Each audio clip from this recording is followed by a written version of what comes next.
Now, this is, for me, a hard one to call in terms of the outcome of the game, but we can probably see some trends here coming through. Lissandra, of course, going to be banned out. Very, very strong champion right now. Twisted Fate taking out Charu.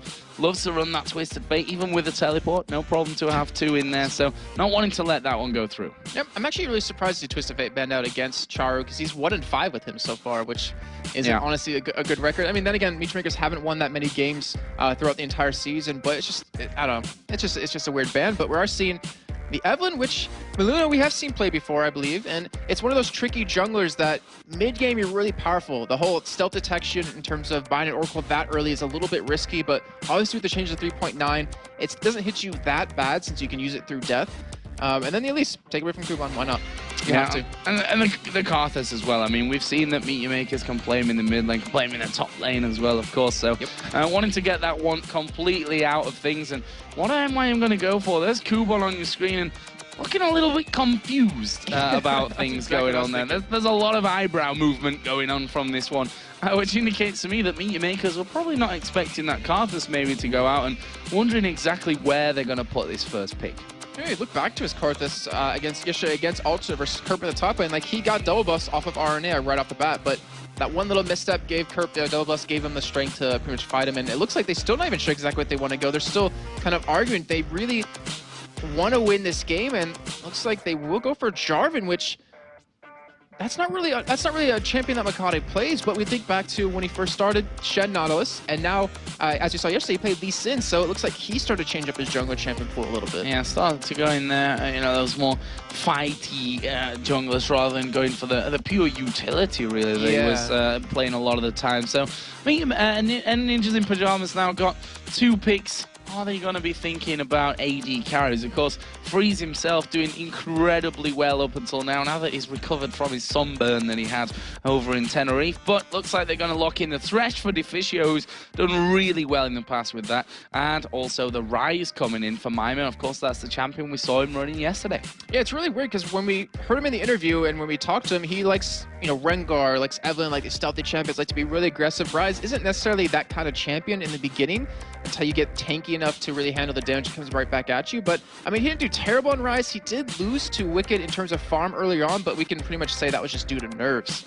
But yeah, the Thresh for Deficio, 5 for 6 with him. Very strong champion for him. But we're going to see how it's going to work out, because right now they have 2 champions with some really good CC. You know, you have the Rune Prison and then the hook coming out of Thresh. So you have potential to burst someone down. I want to see what they're going to follow that up with Bjergsen. Well, looks like we could be seeing a Fiddlesticks in there with Caitlyn. Well, indeed. So that's what Meet Your Makers going in for here. And already you see a bit of a pattern there for when it comes to team fighting stages on Meet Your Makers side. With Fiddlesticks and Jarvan, 2 very much go in there and get the job done champions. I'm actually... Okay, so I'm slightly confused by the Fiddlesticks pick. Because, I mean, Rise is like a bane to any AD carry. Because when you auto-attack him, you're pretty much in his range for spells. Caitlyn is one of those few champions that actually extends the range, so you have the ability to attack without being harassed. But to pair it with the Fiddlesticks, so in lane, it doesn't really work that well. Like a Fiddlesticks Varus would be really nice because you can lock them down, follow up with the Fiddlesticks ultimate, CC'd forever, you're going to get a kill. But I don't want to say that'll ever be mid lane, that Caitlyn. I was thinking potentially it could be, because right now Charu, he's not sitting on teleport, which, that's scary. I mean, he's changing things up if he doesn't run teleport. Flash Ghost. Almost as much range as a teleport if you do it right. Not quite. But we are going to possibly be seeing Aatrox and Draven coming out here. So this is the first time that we're going to be seeing Draven here in Europe. Post 3.9, of course, had the changes to its passive. Aatrox as well being coming in. We'll see whether that ends up being in the jungle or even in the top lane, which is where we've seen Darien running. But in the games where it wasn't Darien with Aatrox, it was Aatrox jungle. Yeah, so I want to touch on the Draven. So in 3.9, his bleed was taken away off of his Q, and a crit. And also his passive was changed around a little bit, which is part of the whole bleed effect. So he gets extra gold when he kills a minion. It stacks up until you kill a champion, then you get that extra gold. But the thing is, we've heard North America and their opinions on it, saying he's weak now without that bleed. But in Europe, we've heard a couple of people saying that it makes him stronger. The fact that you don't have that bleed which means you can harass under tower a lot more. And if you get a kill in lane, you snowball really hard because of that extra gold you get. Well, we'll see that in action here for the first time in 3.9 here in Europe. See how Freeze does with him. A very aggressive AD carry player. Anyway, as on the other side right now, Meet Your Makers sat with Ari and a Shen. A Shen going through to the 9th pick of the game. And a Shen going through when there's already a Jarvan locked in. So we know Makati as a jungle Shen player, but I would have to say he's going to actually be playing Jarvan here. We're going to see Kumon on Shen in that top lane. And that is a very, very interesting lineup. You have a lot of burst potential coming out of Char. We know how good he is on Ahri. And of course, Fiddlesticks, that CC you have is just... I can't think of a word for it properly. It's just a nuisance for if you're on the enemy team. It's amazing to have if you're on his team. But we're going to see how it's going to work out because the one thing that shuts Aatrox down really well is just CC. Yeah. So what's Bjergsen going to have is the real question here, I guess. Thinking that Mima is going to be taking that rise in the top lane. And there's a Gragas, champion that we're not used to seeing a whole lot of. We might see him 2 games in a row, not 2 games in a row, but 2 games in one day here. And he will be locked in. I'm not 100% sure if that will be middle, though, for Bjergsen. But just looking as their whole comp goes, if you get a pull into someone and the rest of the team is behind him, just use the barrel between them. You split them up completely with a Draven, with an Aatrox, with a Rise. You can burst them down completely. If you just land a Rune Prison on someone, knock everyone else away, like you have the potential to burst someone down quickly. And if they Rune Prison Ahri, Char's gonna have a really tough time dealing with the damage that will come out against them because Rise is really good counter to her. It stops that mobility that she has. It makes her so powerful. So here we go then, and really interested to see how Freeze goes about this whole Draven. As he said, first time that we're going to be seeing with that change passive. League of Draven now his new passive name, which is for me a fantastic nod to just Draven as a whole, because he is so damn cool. So we'll see how that one all works out for them. As you said, Deficio and Thresh, and that's the thing about you know, if it's Thresh for the hook and flay and the time that gives Draven, or even the Nami that Deficio likes to play as well to bubble up and allow that free damage to come in, then it's always dangerous for that Draven with or without the bleed, in my opinion.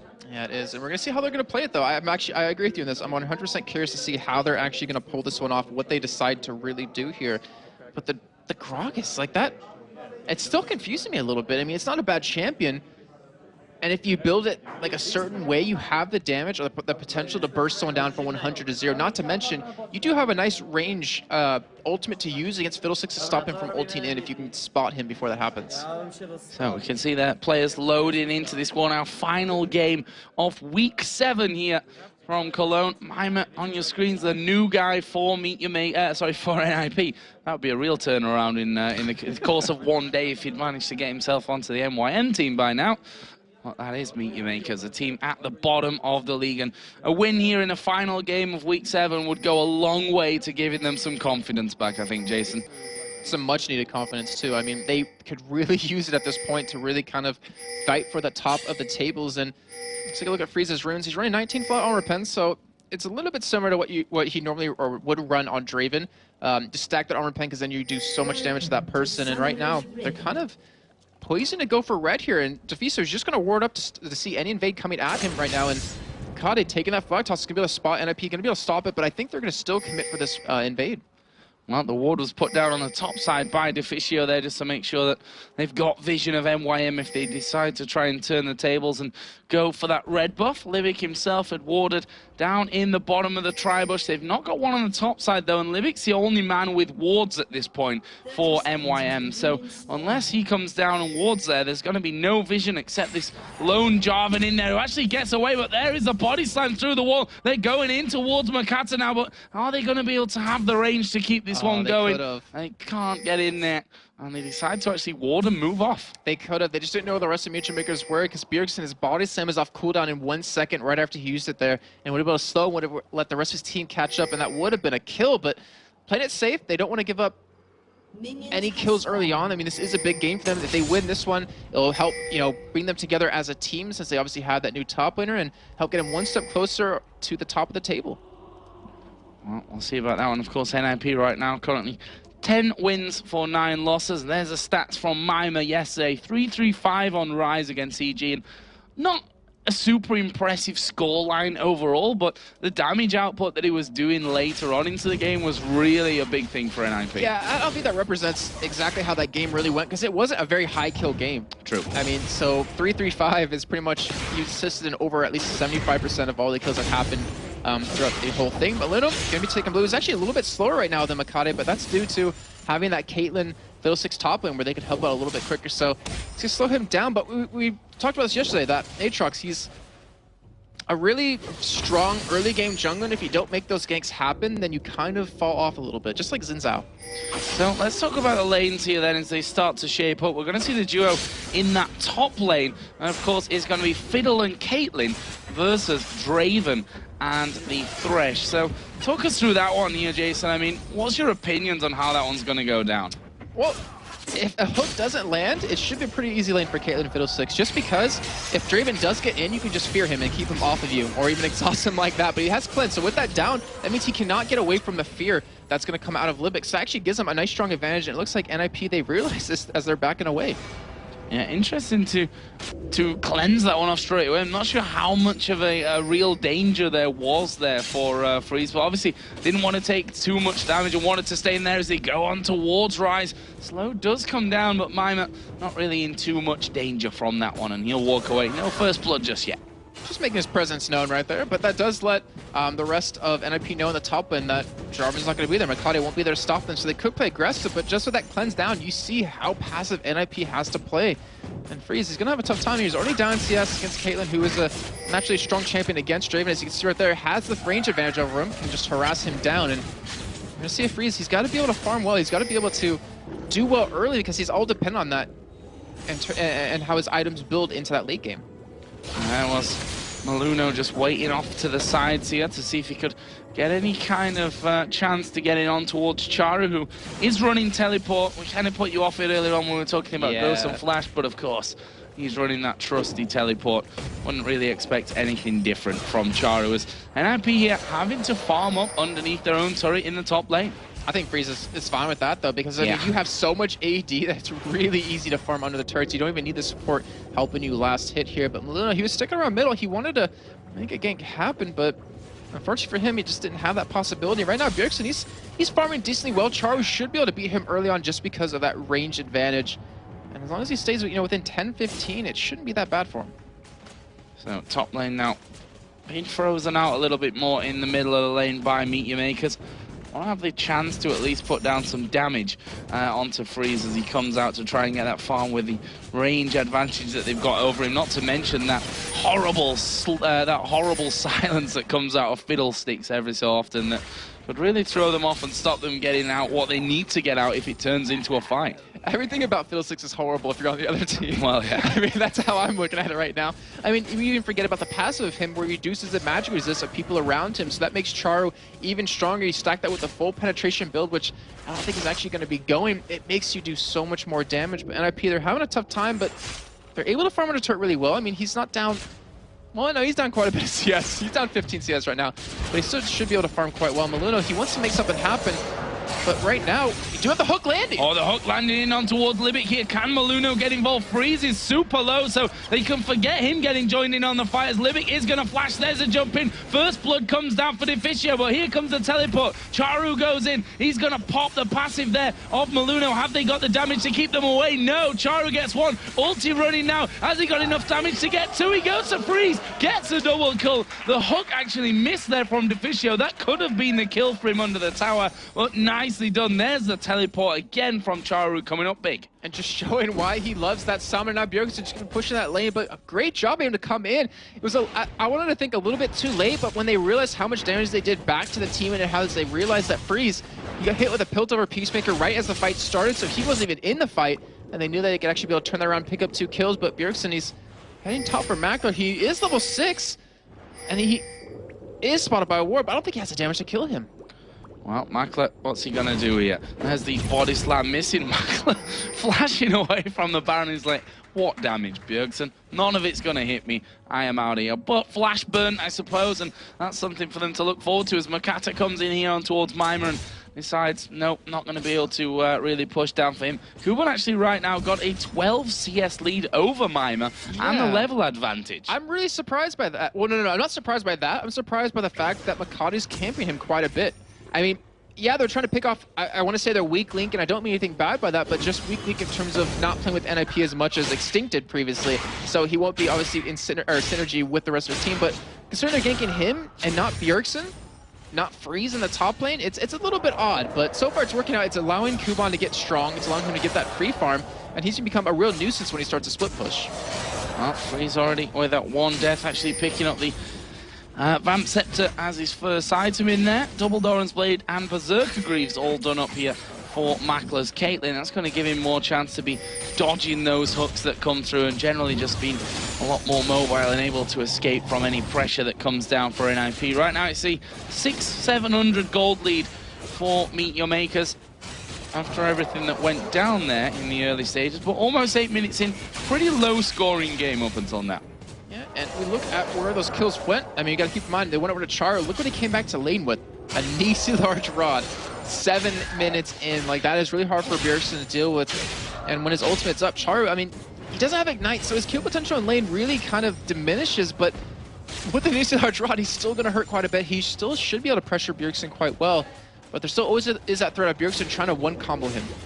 Look at the CS between the AD carries, though. That's the real worry for me right now. Freeze 38 to 62.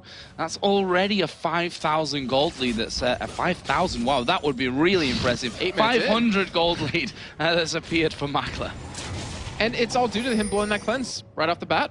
I mean, yeah, he got feared and he got exhausted and he wanted to get out of that, but with that cleanse going down, he can't afford to trade with this Caitlyn who can just outrange him. And we all know how good Makla is with micromanagement. We saw a little bit earlier, you know, when Bjergsen came to gank him, and we saw it, or we can just see it in lane, period. And that's really going to hurt them because now Draven is going to be as strong as he should be. He should be able to dominate his lane and then kind of take that into the mid to late game. But without that, he's just not going to do that much damage. He needs some kills somewhere, and Miluno, he's got to make those ganks happen, which it looks like he's currently going for.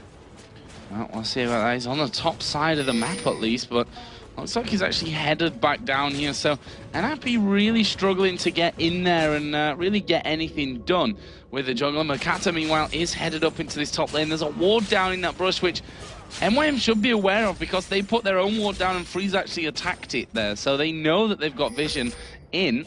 As the pink ward does come down there as well from Deficio, took 2 hits, but that's pretty much thrown Makla off, Makata off. Yeah, why is he still there? That is a little weird. I mean, definitely, they knew that a ward was put down, but yet he's sticking around. So I don't know, it might be a little bit of miscommunication. It might be just a way of not noticing the ward went down there. But either way, they're going to get this turret down very low, and Bjergsen's coming up there, but he's going to be too late to stop it, and Miluno's not in position to really make the gank happen, so they're just letting the turret go down for free. Yeah, and I mean, even just the presence of Makata there in that brush has allowed them to get that turret because they know that they can't fight because they're going to have that one on top of them as Bjergsen gets hit by the charm. Well, not really too much. He's just going to finish off here those creeps. The only thing that can really charm him is beer. Oktoberfest Gragas. Exactly, as we are going to see the teleport coming down into this bottom lane. Mima did get taunted up there, and escape he is not going to do from this one. Kubon picks up that kill, so not only got the CS lead now, he's got a kill advantage over Mima. Kubon just looks over at Charlie like, yeah, I got the kill over you. Take that. But yeah, that was just really well done, and that's the power of that teleport. And if you don't respect it early on, you can really snowball a game out of your hand. And Miluno is going to try to come around middle to make play happen on Makata, but Makata has flash. And right now, NIP, it seems like they're at a loss of what to do. Yeah, I think so as well. That, I mean, Charu, we always talk about his teleport and how he's not the player that utilizes it so much in the early game. Exactly. One thing that Aranea really talked about yesterday, though, is what you have to do against Meet Your Makers and that constant threat of the teleport is really be careful as to how far you pushed up on a lane, especially if you don't know if there are wards behind you, because that's where Meet Your Makers are getting all their advantages from recently. Oh, Libic. And he flashes away. I was going to say he's horribly out of position from that one. Going to get slowed down after he dodged the hook, but now flash burn. Bit of a target maybe later on, but at least not fodder for NIP there. And you saw NIP that they wanted to chase him down, but they backed away yet again. I mean, we look at what happened at level 1 when they could have killed Makati right there. There's no way he was going to be able to escape, and yet they sat back. They didn't know where else the team were, even though obviously we could see. And it just kind of shows that NIP, they're playing very different from what they normally would. Like with Extinct on the team, they're just aggression, aggression, aggression, fight, fight, fight. Don't care if, you know, we might lose this one. They just go for it. And with Mimir being added to the team, they're a lot more passive, and that makes it easier for Meet Your Makers, who usually thrives on early game control, to have the ability to do that. I think a lot of the problem as well is that, you know, Rise takes a longer time to get going than a lot of the champions that we saw Extinct playing in that top lane as well. You know, the likes of Kennen, who once you hit 6, you can really start to get involved in things and that. But, you know, Tia and the Catalyst right now is what Mima's got behind on CS, behind in the kills. And is not offering too much to the fights right now in terms, certainly, of his damage. So we'll have to see how that really goes for him as the game progresses. I think the thing is the keyword yet. I mean, because obviously he scales up quite a bit, and Bjergsen, I mean, I'm just trying to like make sure everyone understands this, that if you get a Rune Prison on someone, like a flash Rune Prison, and Rise gets a full combo off, Gragas ults him, and even maybe Draven's ultimate comes across somehow, like that target's gonna die if they don't have a zone news, no matter who it is. So there's always potential for that to happen, and if they're able to pick someone off like that right off the bat, if it's a high priority target like Charu and Mackler, then they have a very easy fight ahead of them. Oh, there was a hook going through, not quite connecting though, onto the fiddlesticks of Libic. And we see that Makato is actually waiting here off to the side by this blue buff. They've got complete vision of it as he goes in there. Did he get it? No, he didn't. Maluno had to smite it down, but they are pushing in. Libic already got his ultimate running from this one as a flash from Bjergsen comes away, and they decide to back off from that. There is a hook landing onto Charu. Ultimate comes out of Bjergsen, but honestly not doing really the damage that they'd have wanted. And with Dragon now going to be in play, MYM going to go for it. Yeah, and with that Gragas Sprout coming down, like that is a big ultimate that they're going to need in these fights. Not to mention he's very low, but NIP, they're actually coming over to Dragon to try to stop it, and this could be a very bad move, and this could be a huge mistake. Oh, Dragon coming in there, gonna be picked up. Maluno gonna dive into the top of him. He gets charmed up, tries to pull himself out there with the Lantern Freeze. He's gonna take a lot of damage in the back. Deficio going low. Maluno comes back in. He will fall. Freeze is still doing damage to them there. And, well, they are going to force them away, and I think Meet Your Makers would have been looking a little bit more for that one. Straven does throw the axes out there to try and get a nice slow from Mackler on towards Mima, and they back away with, you know, a kill and a Dragon. That's fine from Meet Your Makers' perspective. I think NIP got very lucky right there. It could have gone so much worse than they could have lost a lot more targets, but luckily for them, MYM just kind of wanted to force or focus on that Dragon instead of really fighting here. But yeah, Dragon, a kill, gives them a little bit of extra gold. They're up 2 turrets to 0 right now. They have a nice 4,000 gold lead. Everyone on their team is getting fed, at least the right targets. And Charu, who has that DFG, actually has a Negatron cloak following it up. So now, you know, Mimer and Bjergsen won't be able to kill him. Like, there's no burst potential right now happening out of NIP just yet. So let's have a look at the overall picture. It's 4,000 gold. That's we're 14 minutes in. Considering the fairly slow start, I think we can safely say that we had to this one. Meet Your Makers have done a real good job of starting to build this one out. 1,400 gold lead is what Charu currently has over Bjergsen in the mid lane. If you look at Caitlyn versus Draven, 4,000, let's call it 5,000 gold to 3,600. Masses of CS difference there. 2 assists on Mackler as well. And that is actually a really key point, because once he gets whatever item he wants to go for, it looks like he will go for Infinity Edge first. Like, that is a giant power spike that NIP can't handle, because where's their tankiness coming from? And right now, it's no one. I mean, it's just Maluno, who isn't built tanky yet at all. I mean, you have Mimer, who will get tanky, but he needs to finish off a couple items before he does that, not to mention he's already behind in CS and in kills, or deaths. And then Freeze, who he needed that Bloodthirster before he got out of laning phase, and now he doesn't have it in. They're in this mid-game part where Meet Your Makers, they have the ability to siege these turrets down very easily. And there's the backup called from NIP. They've decided to give that turret up completely. Bjergsen nowhere near it. And MYM will say, well, thank you very much. Outer middle turret, you're not even going to fight for it. That'll be all well and fine for us. As a ward goes over, that will spot Bjergsen's position. MYM, are they going to try and push through from this one? I mean, with Charu and Mackler in there, both able to clear out those waves pretty fast, they might be able to push things down. And it looks like they're actually just going to back away instead. They're actually going to go for a split push.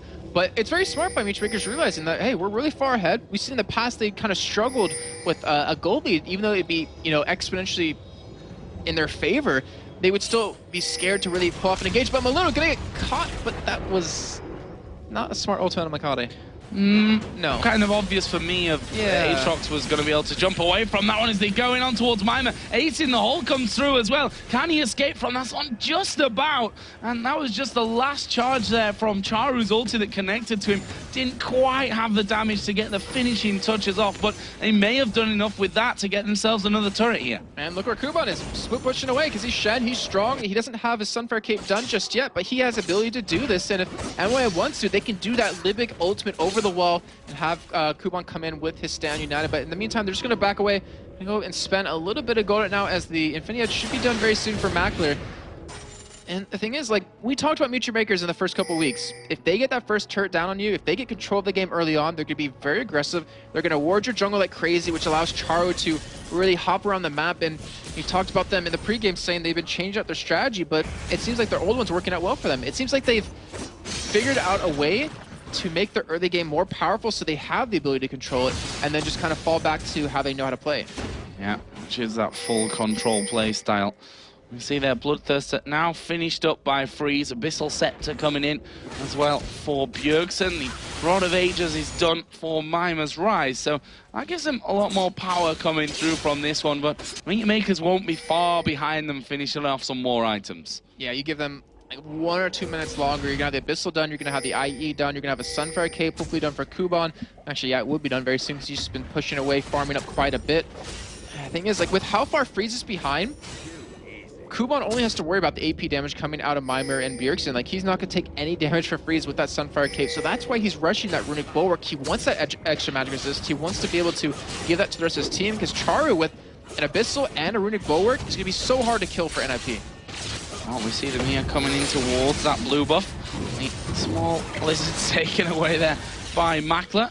Say thank you very much, and NIP a little bit wary here of actually sticking around to finish off that blue buff. In the meantime, Kuban is just pushing in this top lane. NIP, they're going to have to react at some point. And they're not even taking their own blue right now. I mean, just the 3 members of Mutual Makers are holding them off. Well, the 4 just Char's around the corner, but they're going to take it. But at what cost? Are they really going to afford to, or can they really afford to lose a top inner turret for a blue buff? And it gets stolen away. Yeah, they've lost it as well. That is just the most horrible thing that could have happened for NIP here. They're going to lose that inner turret at the top. They look like they want to fight as Maluno gets charmed into that one. He tries to get away, does get away. There's a massive Cataclysm coming out from Akata, and here comes the fight. Bjergsen right at the front, exhausted. He's somehow still alive from this one. Deficio finished off, and MYM can chase through for this one now. Ace in the hole going to hit Mima. He is going to be a dead man. Maluno is very, very low. Already had his passive pop, and that will be 3 kills. An inner turret in the top lane as well. And that was just that Cataclysm. Wow, that was ridiculous coming out of Makata right there, knocking up 5 members, pulled them all together, and then Kuban coming in with that Stand United. He did get the turret top lane too, yep. And now they're gonna go Dragon, so they're up 7-1 in kills. They're up 4-0 in turrets. They're up almost 10,000 gold, but this Dragon, they're pretty much gonna be there 20 minutes in. Yeah, this is the perfect start for Meet Your Makers. And we see that really close. 9,000 gold is basically what they've got right now in terms of a lead. And those items we were talking about earlier, all going to get start to finish off. Infinity Edge coming out for Caitlyn. See Boots of Mobility coming through there for Thresh. The Abyssal Scepter done for Charu's Ari. And, well, overall, that's a big spike of damage and power here for Meet Your Makers when it comes to the next ones. And you have to wonder there for NIP, the decision-making involved in that one. I mean, they let the inner turret go in the top lane at the cost of we're securing the blue buff here. Then they lost the blue buff, which is just everything going wrong, and then they lose 3 kills after it as well. I mean, that was just horribly calculated. I couldn't have said it better myself. I completely agree, Joe, and I know they're looking back at it like, wow, that was a stupid move, but I don't know. We talked about in the pregame saying against Evil Geniuses, they were ballsy and went, hey, let's just rush that Baron, because we saw, you know, Shaker backing away, and they kind of went for something similar, but it wasn't the same circumstances. It didn't obviously work out the same way, and now with like all those items coming in with the Sunfire Cape done on Kuban, who is going to stop him from split pushing? And the only person is really Mimir right now, and he can't stop him from teleporting away. Yeah, Double Age is coming out now as well for Meet Your Makers. See how their ability to close this one out is, because they are in the driving seat. They are in a position to, you know, make those steps towards finishing off the game right now. But I've seen so many teams struggle with this in the past. We've seen them versus Lemon Dogs actually struggle quite heavily with this when they had a 20,000 gold lead. I don't remember how late into the game it was, but it wasn't that late, and they still struggled because they had Charo and Twisted Fate, who just got caught one too many times, and it really forced them to just back off. And right now, I mean, they have almost that 10,000 gold lead. They have a lot of kills on a Charo, so if he gets caught and killed, that's a lot of their damage gone. Well, right now they're doing typical MYM stuff of getting deep wards into the enemy jungle, especially on that top side where a Baron position is what it's really all about. There's a pink ward in that brush, and They're really desperate to get that one away. They put the flag down. It's like, come on, we can get this one. We're going to get this one, Libic. Let's do it. And then you have to keep in mind, like, there's a fiddlesticks, and I talked about this yesterday in terms of Blitzcrank when Ultimate was playing versus Meteor Makers, that if you deny that vision, when you have a support like that who can be so deadly, you just somehow need to get it back. Like, you cannot afford to give up any wards in your own jungle, but at this point in the game, they kind of have to, and now it looks like they're going to lose their middle inner turret, as still Kuban is just pushing that bottom lane, and Bjergsen's sitting there trying to stop him, but honestly, he can't. No, not really a lot he can do about that one. You see the silence just stripping through the NIP team. And they're just going to keep going straight into this one, MYM. Makata taking away the jungle as much as he possibly can. Kuban is still down there. Mima now the one that's going to try and stop him from doing that, but he himself can't get involved. So if Meteor Makers took a fight right now, it would be a 5v4. Yeah, it definitely would, but you can see the hesitation on them right now. They just want to let Kuban go for that split push. He's actually going to just straight face tank the turret a little bit, just on the bottom left-hand side of your screen. But Charo, he's there in the vicinity. Looks like they're actually splitting up, going for a two-man split push and trying to get that turret down, which it looks like they might be able to accomplish here. They have the wards to spot anyone coming too, and they have Meteor Makers being very aggressive bot lane, or sorry, middle lane, and they have the ability to disengage if they need to. And there it is, taken down. NIP tried to chase him away from this mid lane, which worked, but it was all about buying time for that bottom lane, which Kuban is still there. Sunfire kept burning through those waves as they come, and they've got to stop this somehow, but how? Well, I mean, the thing is they have to force a fast engage. Like, they have to try to catch someone and burst them down before Shen Ultimate can get through, before he can actually arrive at the party. Problem is, they don't have the damage to do that right now, and I'm looking at this like, exactly, what can they do to pretty much stop this from happening? They need to kind of gain vision of their own jungle, but if they sink 400 gold into an Oracle right now, it won't really matter because they can't fight their own jungle. So the vision they just spent, or the vision they tried to get, and the money they spent trying to get it, is just all wasted. So right now, it's about getting your carries fed, trying to feed that farm over to them, make sure they get it in every lane possible, and then hope that you have the damage soon to be able to take them on. Yeah, soon being a pretty key word, I think, in this equation. We see MYM again going back and buying up whatever they can to basically go back out there and do the whole rinse and repeat of this split push strategy that they're going for here with Kuban. It's currently 2-0-3 now as well, almost at 200 CS, so he's right up there with that of Charu and Bjergsen. I really want to praise Kuban, actually, because we talked about towards the beginning of the split when he was only playing Elise, and we're saying, you know, if he doesn't get Elise, is he going to play well? And for the first week or two, he didn't, but he's been playing really well on these different champions he's being forced to pick up, like his Shen. He's done a very good job with these. He's played a lot of other champions in the past, including the Sandra, which he didn't do too bad at, and he's been adapting really well to how teams are countering him. Well, are MYM going to be able to get this turret down? It's at half HP right now, and it's definitely a slow process to work that one through, but it looks like they will finally go in for that one here. Good few hits coming down once again as Mima now coming around from the side. That's 5v4, which, you know, right now they're quite happy to almost bait out and then back away from, and then go back in and then back away, because Kuban is still pushing the top lane. And look who's got there to deal with the Mimer, and that's the biggest threat to them because of him being a Rise. Like, yeah, obviously Bjergsen can ult you, but not going to do that much damage, especially when he isn't rank, or doesn't have that rank 3 ultimate. Oh. And they're slowly going to get this turret down. I mean, it's just slow and steady wins the race. Yeah, and there's the pull, but yeah, they got the hook on towards Charu there, but honestly, not really doing a whole lot after that one. It did force Charu to actually use his ultimate there to escape from that one, as we do have the Dragon now back in play, and NIP are trying to force MYM back. Yeah, this is a really key point in the game right now is, well, that's not much damage, but is the fact that can MYM keep pushing? Can they get inhibitor turrets off this? Because they've been able to take outer ones with the help of split push. But right now, we do see the engage coming out. Here comes Fiddlesticks from the side. There's a Cataclysm down, and Bjergsen studying the damage right here. He is going to get exhausted up. Makata having to back away. There is the kill on towards Aatrox. They did manage to get Makata down, but can they get away now? Bjergsen is so very low. There's an ace in the hole, but Mackle knows it'll probably be blocked by someone. Where are they going to go now? Meteor Makers there with a 1-for-1. Dragon is up. They'll probably take that goal and say thank you very much.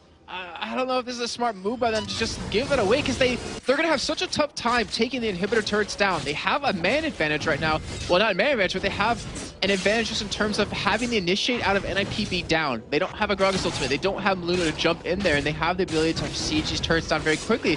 They could have even gone for Baron right there, but they're just going to play it safe, go for Dragon, and safe, which they've done in the past, has almost made them lose games.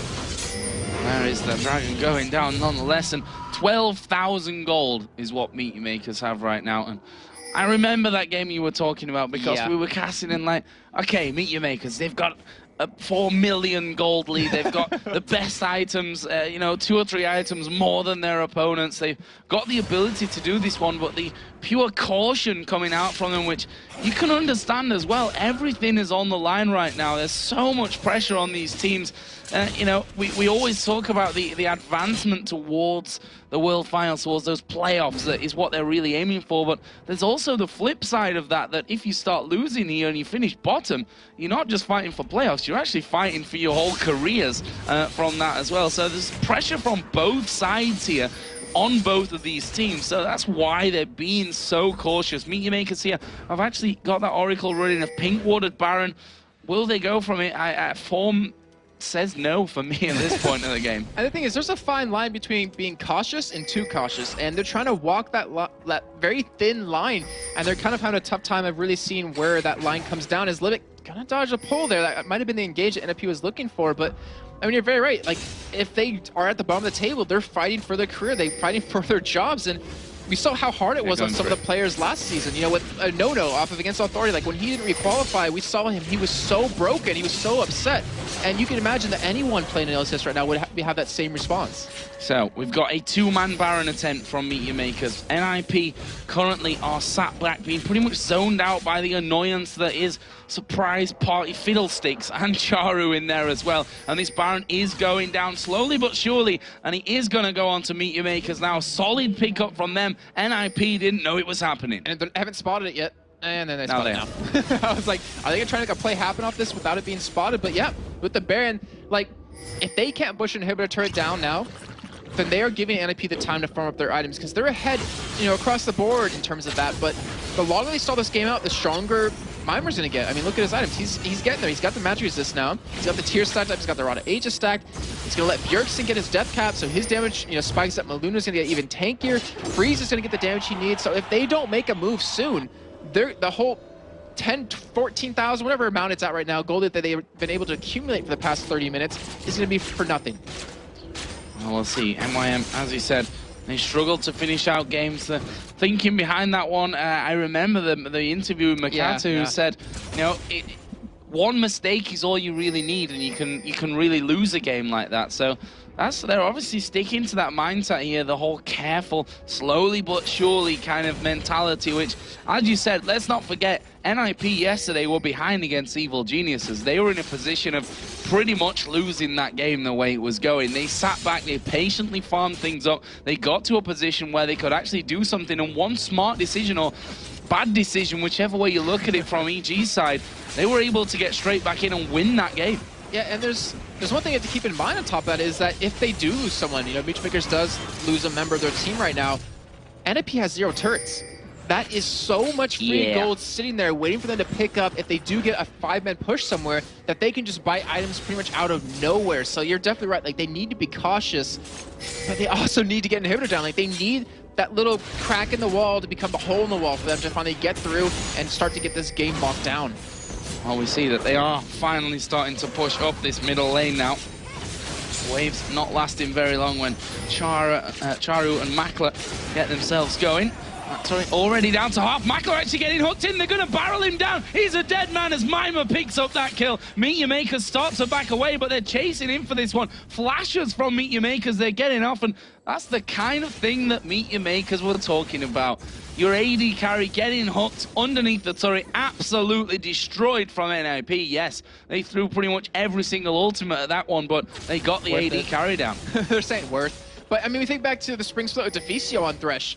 Against Authority, he actually got a couple of pulls onto No-No that pretty much gave him the game. Like, he actually was able to pull Nono, who was on Ezreal multiple times under that turret, and that was able to get him back in the game, and he's able to prove it yet again. But right now, with that kill that NIP got, what did they take off of it? Nothing. I mean, it's obviously a little bit hard to do that when you have Charos pushing bottom and no one can really go heads up against him. But the thing is, if you're going to get kills like that, you need to be able to make something happen off of it. Makata at this point just stealing away as much of that jungle as he possibly can. Red buff is going to be going over to him. I'm assuming that Makler is going to be getting given his own red buff, who, you know, right now actually he's 1-1-5. And I think if Makler gets caught out in a fight here, outside of Charu, then they've not really got that much damage, and that's a real problem for MYM. Exactly, and it goes back to what you're saying, that one little mistake, one person getting caught can completely turn a game around for you, and if it's Charu, if it's Makler, exactly, that's all their damage. Kuban's not going to do anything here, Libic's not going to do anything, obviously, and neither will Makati, so he needs to not be in that position, but it's weird if you think about it. Should he have been positioned to get pulled ever? Because he's Caitlyn. It's really hard to get in that position, but you have to give NIP credit. You have to give Fisto credit for being able to spot that mistake and take advantage of it. Charu just got hooked there as MYM now going for another push on this middle turret. They've had a bad experience there once before. Well, let's see if they can get past that and go in for it this time. It's pretty low now already. Got about 20% of its health remaining as that turret. They throw down a few more traps into it, to be honest. That Shen can tank up a lot of stuff when it comes to hits from the turret. They could probably deal with that just from Kuban actually getting in there and tanking that one turret up. But as I said, careful it is for MYM. I'm pretty sure that they could just dive the turret. Like, for instance, have Libic ult over the wall, have Kuban go in, ult, or, you know, and taunt someone, let Makler and Charu finish the turret down, they'd kill it right away, and they'd be able to win the fight. Problem they have that the longer that they let this one go, the less likely they are going to be able to actually do that, to fight them in there. So now time is ticking here for Meteor Makers. We're 34 minutes into this one as Makata and Charu now pushing that bottom turret. What are they going to do about this one? Kuban reluctant to tank the tower. Makata backs away, and they do go into that middle turret. Still not quite finished off. Still got a speck of health on it. You know, I'm looking at this and I'm wondering, is this a weak point within the Meteor Makers team in terms of they're counting on NIP to make a mistake? Oh, no, this is not good for Makati. Well, actually, did manage to get off towards his flag there. It was a little bit of a jerky move over there because of all the CC coming out onto him, but surviving with his life. And Meteor Makers, I think one thing's for sure, it's not going to be just one Baron this game. Oh, definitely. I was to do a Charu actually going and trying to get some damage, just trying to push them away from this turret because it's so low. And I was trying to say, oh, they do get the turret and they're going to engage. Yeah, Kuban going in for this one. Charu at the back. There's a lot of damage coming around as Libic going to get hooked in, but there's the Cataclysm coming down. Kuban going to use Stan United. They do manage to proc Maluno's passive here as they go right on top of him. He tries and successfully jumps away for a while before Makler actually comes in, and this opens the floodgates now for Meteor Makers. It's 5 versus 2. Can they finish it off right here? No, Joe. They're going to go back and go for Baron. Oh, Makler actually, I don't think he can dual freeze right now. But anyways, so I was trying to say is that Meteor Makers, they're in the winning position right now. Like, they have the gold lead, they have the items, everything. But they're counting on NIP to still make another mistake for them to finish the game when it should be the other way around. It should be NIP counting on Meteor Makers to make a mistake for them to get back in the game or to be able to get some sort of advantage. And it's not necessarily exactly what you need, but still, either way, Meteor Makers are able to get an inhibitor off of it, and they do have this nice advantage where Baron will be up in 30 seconds. They have Supermans pushing middle, and we have a giant gold lead between the AD carries. Not just even. Look at the mid laners there as well. There's a 4,000 gold lead between them. There's 3,000 between the between Ryze and Shen.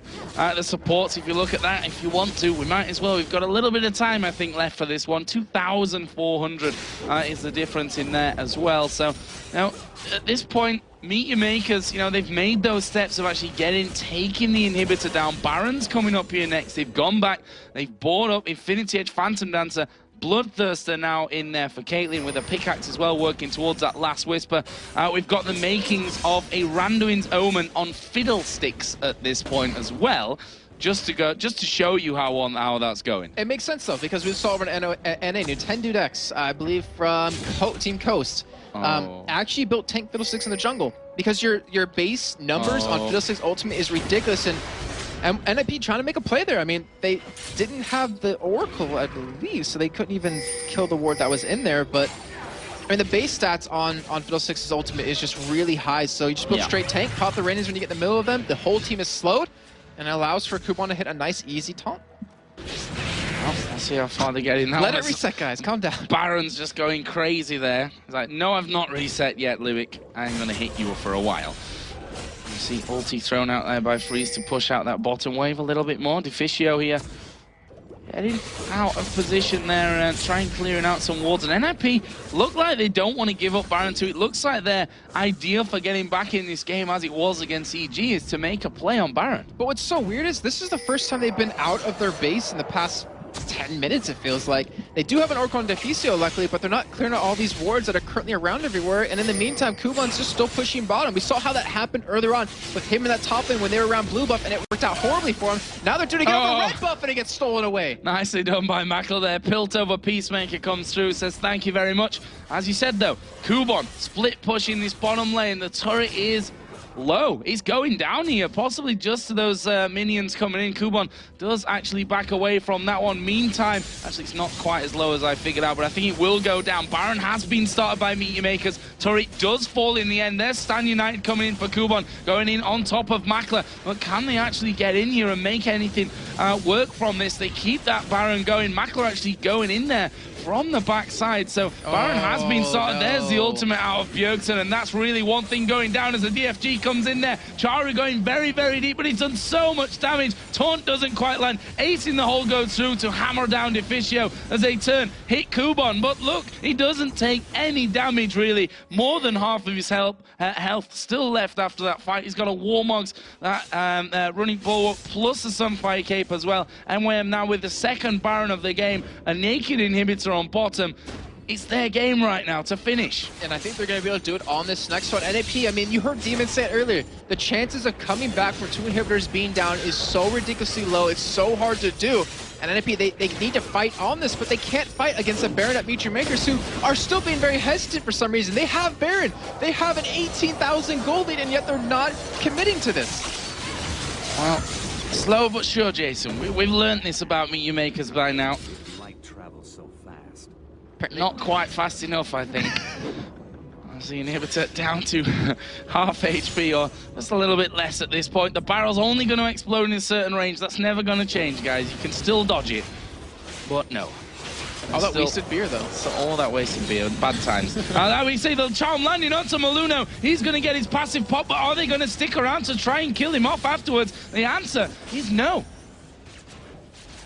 I really wish I could say what's going through MYM's head. I mean, obviously it's about what Makade said in that interview. I mean, they don't want to get caught. They don't want to lose this game with what's at stake. They get the second inhibitor down. They're going to go for a third one right now. And honestly, they could probably face tank it. They could probably engage right now if they wanted. But they don't want to. That seems to be the key point. There's the knockup. This surely is going to be the fight. Cataclysm gets 3 men. They flash away from it. It's Charu takes a lot of damage, but Mima is going to fall down. It's now a 5 versus 4, a 1 minute spawn time for Mima as the second, or the first inhibitor really that they took down goes down again. And now 5 versus 4 to win the game for Meteor Makers. Those Nexus turrets going down very, very quickly. The first one will fall. They've got super minions in there as well. Now it's just the Nexus. Hit the Nexus, Meteor Makers. They're going to go in for it. Fiddlesticks running his ultimate, and Meteor Makers are finally going to